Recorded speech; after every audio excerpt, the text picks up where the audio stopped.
Muchas gracias por acompañarnos en un nuevo capítulo de Más Conocimiento por Campus TV, la televisión digital de la región del Maule. En el programa de hoy conoceremos más sobre el profesor Ramiro Araya, con quien hablaremos sobre el fascinante mundo de la química. A continuación, algunos datos curriculares de él.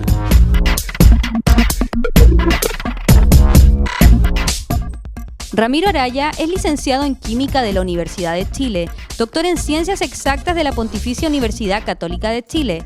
Posee un postdoctorado de la Universidad Autónoma de Madrid. Además, profesor titular del Instituto de Química de la Universidad de Talca. Ha sido parte de más de 80 publicaciones. Además, el académico Ramiro Araya ha investigado en la búsqueda de nuevas metodologías para la obtención de moléculas bioactivas en áreas de compuestos anticáncer, antifúngicos y antiparasitarios. La química es la ciencia de los cambios. En todas partes podemos encontrarla, ya que el universo está hecho de materia y por lo tanto el cosmos es química. Esto es solo una pequeña parte de lo que hablaremos con el doctor Ramiro Araya. No se pierda la siguiente entrevista. La química es la ciencia de los cambios. Estudia la materia, pero los cambios que ocurren en la materia. Todos los cambios. Y como tal, hay química en todas partes. Qué sé yo, en la atmósfera están ocurriendo cambios. En este laboratorio hay cambios, se están rompiendo, formando enlaces, creando nuevas moléculas, pero también hay cambios que ocurren espontáneamente dentro de las plantas, dentro de nosotros, de los seres vivos. Hay química en todas partes. Se clasifican de diferente manera. Por ejemplo, la química del carbono, que es la vida de todos los organismos está basada en el carbono, porque el carbono tiene la capacidad de formar diferentes tipos de enlaces y múltiples enlaces con otros átomos y genera estructuras muy complejas, moléculas complejas que forman la vida. Y esa es la química orgánica, la química del carbono, que en todas las moléculas biológicas es carbono principalmente, que forma la estructura, la arquitectura de las moléculas, y nitrógeno, oxígeno, un poco menos azufre. Y el resto de la tabla periódica se considera inorgánica. Eso sería fundamentalmente dos químicas, pero también hay química nuclear que se refiere a los cambios que ocurren en los núcleos de los átomos. Lo que hablaba antes, la posibilidad de formar enlaces entre átomos depende de la estructura exterior, de la capa electrónica que rodea los núcleos. Pero dentro de los núcleos también ocurren cambios. La famosa partícula de Dios que se hablaba hace tan poco, el bosón de Higgs, es una partícula que encontraron y que proviene de la colisión de núcleos. Está presente dentro de los núcleos. Es una de las partículas claves para lograr la cohesión de los núcleos. Claro. Y claro, la química no es solo del planeta Tierra, sino que en el universo. O sea, el universo está hecho de materia y en toda la materia ocurre química. Y por ejemplo, hoy día leía que la sonda Rosetta encontró en un asteroide que está estudiando, no sé, a qué cantidad de millones de kilómetros de la Tierra, el aminoácido glicina, que es uno de los fundamentales para la vida. Y una de las hipótesis que cada vez se prueba más es que estas partículas, estas moléculas fundamentales de la vida tienen origen extraterrestre, llegaron de afuera a este planeta.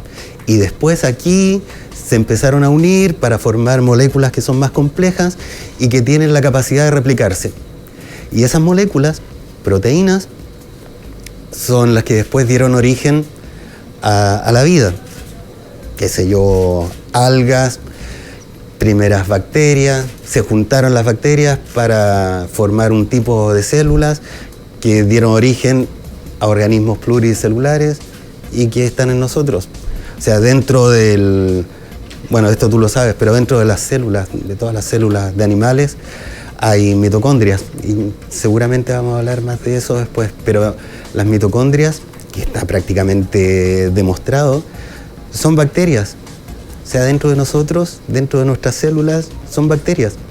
Y esas mitocondrias tenían la capacidad de capturar oxígeno y generar energía para el resto de las células. Pero de ahí nace la vida. Bueno, hay toda una batería de reacciones químicas, de metodologías químicas que permiten que se puedan formar nuevos enlaces.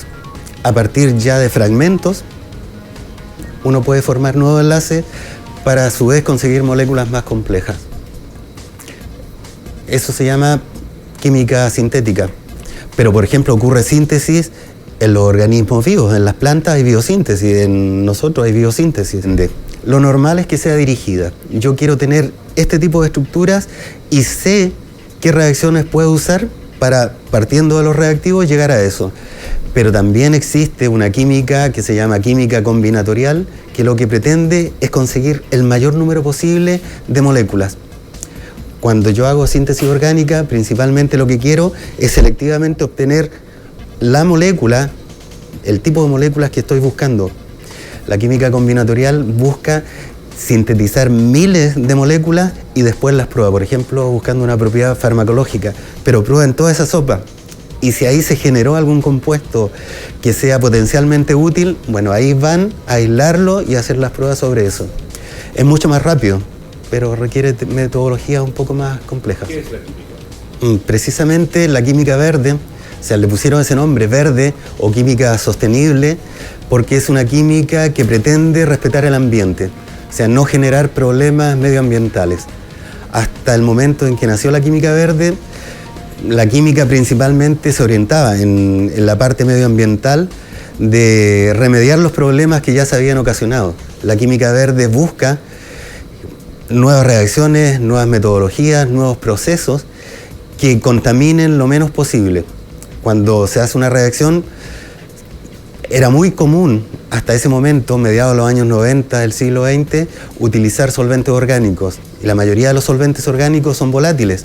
Entonces, claro, si uno trabaja en un laboratorio es con cantidades pequeñas, pero si esa reacción se lleva a una planta química, son una cantidad enorme de litros de solvente que una cantidad importante puede escapar a la atmósfera y origina todos los problemas, qué sé yo, en la troposfera, con el hoyo en la capa de ozono, etc.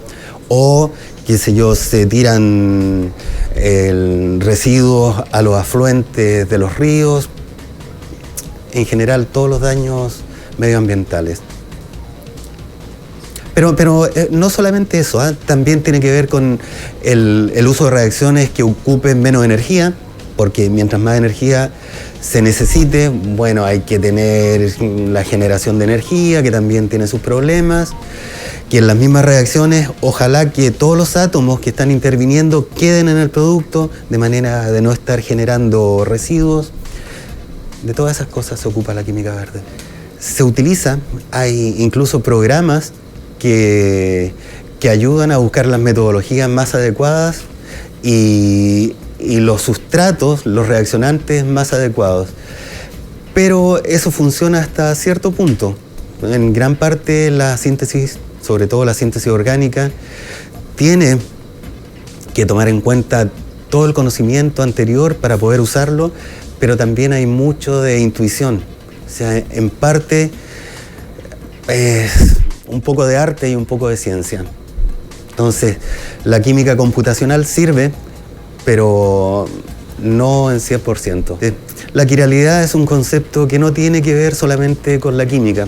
La quiralidad es la relación que hay entre cualquier objeto y su imagen de espejo. Es la relación que hay entre la mano derecha y la mano izquierda. Mis manos son quirales. Yo no puedo superponer la mano derecha con la izquierda. No hay forma. Son iguales, pero son imágenes de espejo. Y eso, claro, desde el punto de vista de objetos macroscópicos, a lo mejor tiene poca importancia, en la interacción de las moléculas tiene muchísima. Porque las moléculas biológicas, o muchas de ellas, son quirales. Por ejemplo, una proteína que tiene una cierta función dentro de un organismo vivo. Una proteína que puede tener un centro quiral. Por ejemplo, un guante. Yo no me puedo poner el guante derecho en la mano izquierda. La proteína puede ser como el guante derecho y el sustrato que tiene que meterse dentro de la proteína para que se ejerza la función correspondería a la mano.